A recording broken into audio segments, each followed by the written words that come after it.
ఆదాబ్ హైదరాబాద్లో ఆజ్ కీ బాత్ చూద్దామండి మనం.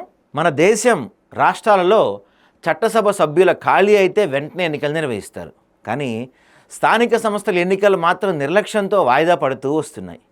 ఇందులో కేంద్రం, రాష్ట్ర ప్రభుత్వాల నిర్లక్ష్యం స్పష్టంగా కనిపిస్తుంది. మన రాష్ట్రంలో స్థానిక సంస్థలకు 2 ఏళ్లకు పైగా ఎన్నికలు లేకపోవటం ప్రజాస్వామ్యానికి గొడ్డలు పెట్టు కాదా? స్థానిక సంస్థలు బలపడితేనే గ్రామాలు, పట్టణాలు అభివృద్ధి చెందుతాయి. ప్రజాస్వామ్యానికి పునాదైన ఈ సంస్థలను బలహీనపరచడంతో దేశం వెనుకబడదా? గ్రామ స్వరాజ్యం దేశబలం అన్న గాంధీ మాటల ప్రాముఖ్యతను గుర్తించారా? దేశవ్యాప్తంగా స్థానిక సంస్థలను ఎన్నికలు చట్టసభల మాదిరిగానే సకాలం నిర్వహించాలి. ఇది రాజ్యాంగం ప్రజలకిచ్చిన హక్కు. ఇంకెన్నాళ్ళు సాగదీస్తారని మేధాజీ గారు పంపించారు. నిజంగా ఇప్పుడు జూబ్లీ హిల్స్లో ఎమ్మెల్యే గారు చనిపోయారండి.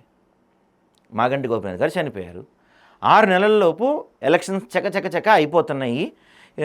ఇంకొక నెల రోజుల్లోపే మనకి, నెల కూడా లేదు, ఇంకొక 29 రోజుల్లోపే మనకి ఎన్నికల ఫలితాలు కూడా వచ్చేస్తాయి మనకి జూబ్లీ హిల్స్ సంబంధించినవి.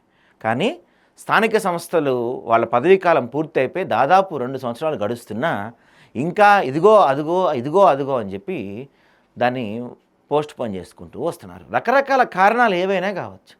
వీటి వల్ల కేంద్రం నుంచి రావాల్సిన నిధులు కావచ్చు, స్థానిక సంస్థల్లో, గ్రామాల్లో, మండలాల్లో పరిపాలన కావచ్చు, ఎంత కుదుట పడుతుంది, ఎంత కుంటుపడుతుంది, వీటి గురించి ఎవరు మాట్లాడతలేదు ఎందుకు? స్థానిక సంస్థలు బలోపేతం చేసుకోవద్దా? గ్రామ స్వరాజ్యమే దేశానికి మూలం అని చెప్పారు కదా గాంధీజీ గారు.